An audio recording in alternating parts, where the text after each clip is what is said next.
فلسطین اسرائیل جنگ میں جانی نقصان بڑھنے لگا۔ حماس کے ساتھ جھڑپوں میں 700 اسرائیلی ہلاک، 2000 سے زائد زخمی ہو چکے۔ بریگیڈ کمانڈر سمیت درجنوں اسرائیلی فوجی بھی مارے گئے۔ کئی مقامات پر جنگجوؤں اور اسرائیلی فورسز میں لڑائی جاری۔ حماس کے جنگجو جنوبی اسرائیلی قصبے میگن میں داخل۔ اسرائیلی فورسز کی طرف سے ٹینکوں کا بھی استعمال۔ حماس کی جانب سے راکٹ داغنے کا سلسلہ بھی جاری رہا۔ حماس کا 2 اسرائیلی جنرل سمیت کئی فوجی گرفتار کرنے کا دعویٰ، کہا کہ ان کے پاس اسرائیل کی سوچ سے بھی زیادہ قیدی موجود ہیں۔ فلسطینی قیدیوں کو کچھ ہوا تو اسرائیلی قیدیوں سے وہی سلوک ہوگا۔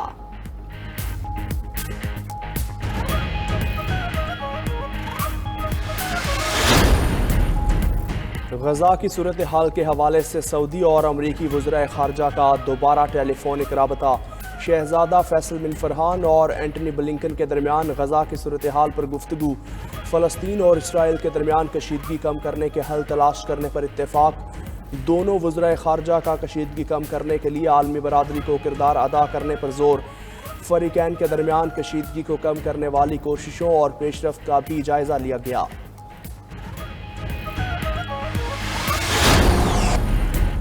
اسرائیل اور فلسطین امن کے لیے سفارتکاری کا راستہ اپنائیں۔ صدر ترکیہ طیب اردوان کہتے ہیں مشرق وسطیٰ کے تنازعات میں اسرائیل فلسطین تنازع بنیادی ہے۔ علاقائی امن کے لیے اسرائیل اور فلسطین 2 ریاستی حل ہی واحد راستہ ہے۔ بیت المقدس کے ساتھ آزاد فلسطینی ریاست کا قیام وقت کی ضرورت قرار۔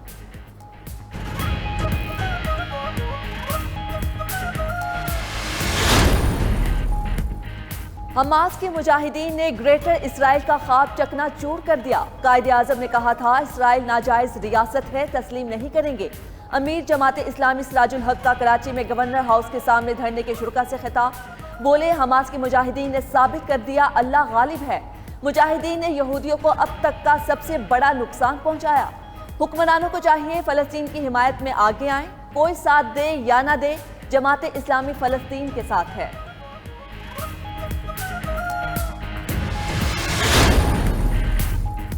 مسلم لیگ نون کی سینئر نائب صدر مریم نواز کا فلسطینیوں کے ساتھ یکجہتی کا اظہار۔ قابض اسرائیلی افواج کے غزہ پر حملوں کی مذمت، کہا کہ غاصب فوج کے خلاف اپنی آزادی کے لیے لڑنا فلسطینیوں کا حق ہے۔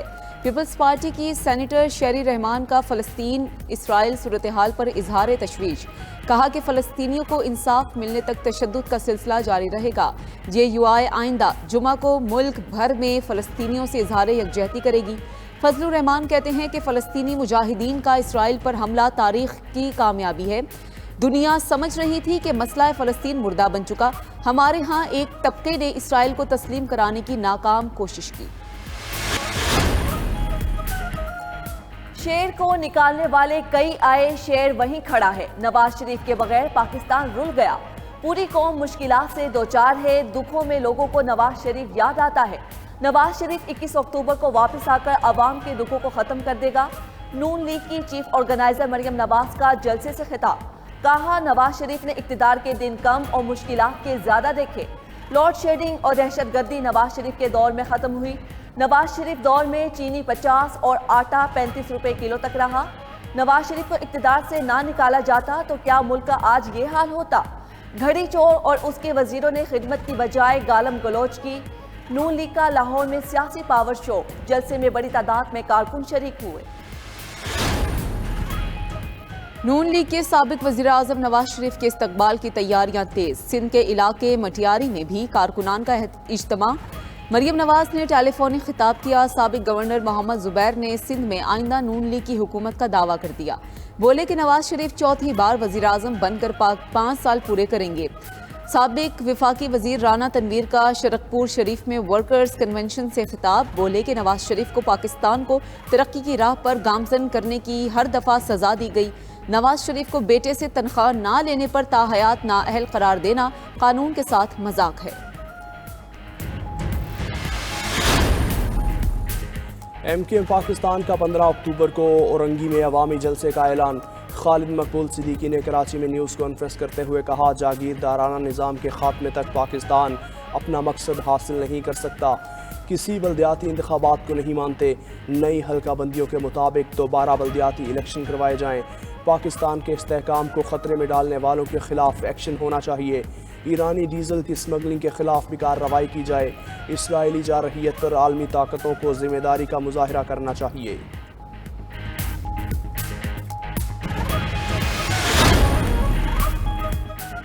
غیر قانونی مقیم غیر ملکیوں کے واپس جانے کی ڈیڈ لائن میں 20 دن باقی۔ ماضی میں چند روپے لے کر نادرا کارڈ بنائے گئے۔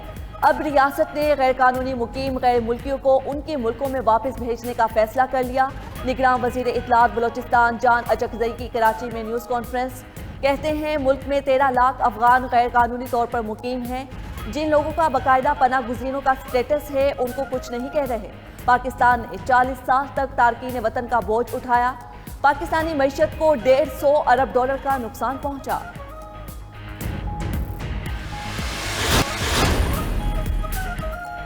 شیر کو نکالنے والے کئی آئے، شیر وہیں کھڑا ہے۔ نواز شریف کے بغیر پاکستان رل گیا۔ پوری قوم مشکلات سے دوچار ہے۔ دکھوں میں لوگوں کو نواز شریف یاد آتا ہے۔ نواز شریف 21 اکتوبر کو واپس آ کر عوام کے دکھوں کو ختم کر دے گا۔ نون لیگ کی چیف آرگنائزر مریم نواز کا جلسے سے خطاب۔ کہا نواز شریف نے اقتدار کے دن کم اور مشکلات کے زیادہ دیکھے۔ لارڈ شیڈنگ اور دہشت گردی نواز شریف کے دور میں ختم ہوئی۔ نواز شریف دور میں چینی 50 اور آٹا 35 روپے کلو تک رہا۔ نواز شریف کو اقتدار سے نہ نکالا جاتا تو کیا ملک کا آج یہ حال ہوتا؟ گھڑی چور اور اس کے وزیروں نے خدمت کی بجائے گالم گلوچ کی۔ نون لیگ کا لاہور میں سیاسی پاور شو، جلسے میں بڑی تعداد میں کارکن شریک ہوئے۔ قومی کرکٹ ٹیم کا سری لنکا کے خلاف میچ سے قبل حیدرآباد میں پریکٹس سیشن۔ کھلاڑیوں نے ایک روز کے آرام کے بعد راجیو گاندھی اسٹیڈیم میں پریکٹس کی۔ کھلاڑیوں نے کوچ اور سٹاف کی نگرانی میں بیٹنگ، بالنگ اور فیلڈنگ کی بھرپور مشقیں کی۔ پاکستانی ٹیم سری لنکا کے خلاف اہم میچ سے قبل آج دوبارہ پریکٹس سیشن میں حصہ لے گی۔ پاکستانی ٹیم اپنے دوسرے میچ میں منگل کو سری لنکا کے خلاف میدان میں اترے گی۔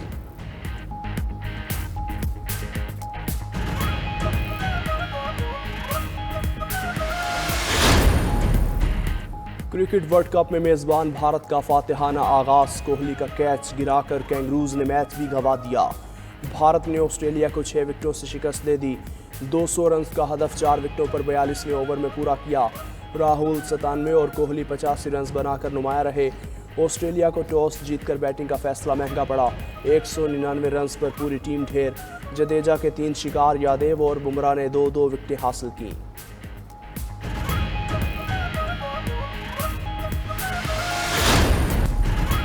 اور کراچی میں پاکستان تھیٹر فیسٹیول ختم۔ اختتامی تقریب میں نگران وزیر اعلیٰ مقبول باقر نے شرکت کی۔ بولے 7 ملکوں کے فنکاروں نے پرفارم کیا۔ امید ہے سب نے پاکستان کا مثبت اور روشن چہرہ دیکھا ہوگا۔